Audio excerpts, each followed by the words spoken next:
DNA replication वह process है जिसके द्वारा डीएनए कोशिका विभाजन के दौरान स्वयं की कॉपी बनाता है। डीएनए एक अणु है जो दो स्ट्रैंड से बना होता है, एक दूसरे से चारों ओर एक डबल हेलिक्स में मुड़े हुए होते हैं। प्रत्येक स्ट्रैंड 4 कॉम्प्लीमेंट्री बेसेस के अनुक्रम से बना होता है, एडेनिन, साइटोसिन, ग्वानिन और थायमिन। दोनों स्ट्रैंड कॉम्प्लीमेंट्री होते हैं। इसका मतलब है कि जहाँ भी स्ट्रैंड में थायमिन है, विपरीत स्ट्रैंड में एडेनिन होगा, और जहाँ साइटोसिन है, दूसरे स्ट्रैंड में ग्वानिन होगा। प्रत्येक स्ट्रैंड का 5 एंड और 3 एंड होता है। दोनों स्ट्रैंड विपरीत दिशाओं में चलते हैं। यह निर्धारित करता है कि डीएनए के प्रत्येक स्ट्रैंड में कैसे रिप्लिकेशन होता है। डीएनए रिप्लिकेशन में पहला कदम डीएनए अणु की डबल हेलिक्स की संरचना को अनजिप करना होता है। यह एक हेलिकेज नामक एंजाइम द्वारा किया जाता है, जो डीएनए के कॉम्प्लीमेंट्री बेसेस को एक साथ पकड़कर दोनों के बीच उपस्थित हाइड्रोजन बॉन्ड को तोड़ता है। डीएनए के 2 सिंगल स्ट्रैंड के अलग होने से एक वाई आकार की आकृति बनता है, जिसे रिप्लिकेशन फोर्क कहा जाता है। डीएनए के नए स्ट्रैंड बनाने के लिए दोनों अलग अलग स्ट्रैंड टेम्पलेट के रूप में कार्य करेंगे। एक स्ट्रैंड 3 से 5 की डायरेक्शन में होता है, जो कि रिप्लिकेशन फोर्क की ओर ओरिएंटेड होते हैं। इस स्ट्रैंड को लीडिंग स्ट्रैंड कहा जाता है। दूसरा स्ट्रैंड 5 से 3 की डायरेक्शन में होता है, जो कि रिप्लिकेशन फोर्स से दूर ओरिएंटेड होते हैं। इस स्ट्रैंड को लैगिंग स्ट्रैंड कहा जाता है।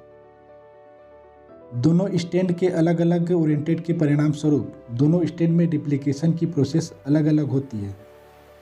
पहले बात करते हैं लीडिंग स्ट्रैंड की। लीडिंग स्ट्रैंड में प्राइमेज नामक एंजाइम प्रक्रिया की शुरुआत करता है।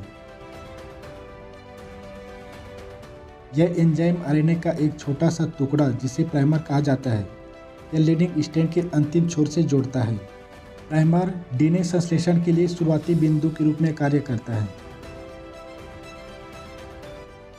डीएनए पॉलीमरेज लीडिंग स्ट्रैंड से जुड़ता है और फिर डीएनए के स्ट्रैंड में 5 से 3 की दिशा में नए कॉम्प्लीमेंट्री न्यूक्लियोटाइड्स बेसेस यानी एडेनिन, थायमिन, साइटोसिन और ग्वानिन को जोड़ता चला जाता है।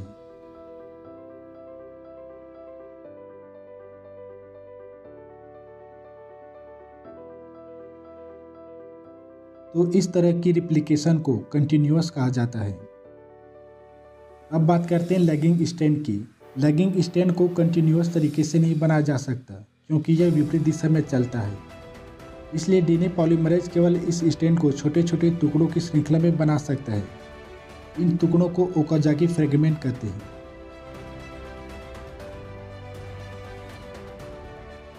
प्रत्येक फ्रेगमेंट एक आरएनए प्राइमर के साथ शुरू होता है।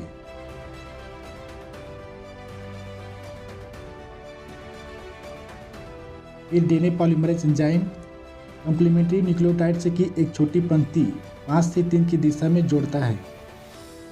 नेक्स्ट प्राइमर को लैगिंग स्ट्रैंड के नीचे और जोड़ा जाता है। इसके बाद एक और ओकाजाकी फ्रेगमेंट से बनाया जाता है।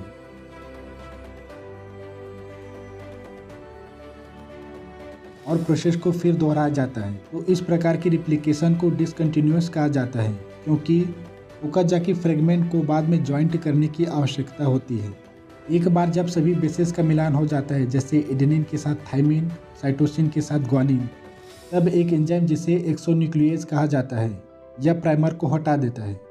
प्राइमर के हटने के बाद जो गैप बनता है, उसमें फिर से कॉम्प्लीमेंट्री न्यूक्लियोटाइड्स भर दिए जाते हैं।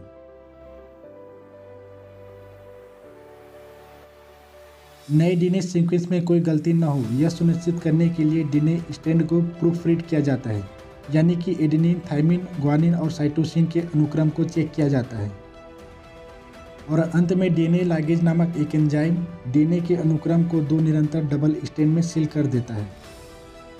डीएनए रिप्लिकेशन के परिणाम स्वरूप 2 डीएनए अणु होते हैं, जिसमें न्यूक्लियोटाइड की एक नई और एक पुरानी श्रृंखला होती है। यही कारण है कि डीएनए रिप्लिकेशन को सेमी कंजर्वेटिव के रूप में वर्णित किया गया है, क्योंकि श्रृंखला का आधा मूल डीएनए अणु का हिस्सा होता है और आधा बिल्कुल नया होता है। रिप्लिकेशन के बाद नया डीएनए ऑटोमेटिकली स्वयं ही एक डबल हेलिक्स में बदल जाता है। आपको बता दें, यह 3D एनिमेशन योर जीनोम से लिया गया है, जिसका लिंक आपको डिस्क्रिप्शन में मिल जाएगा।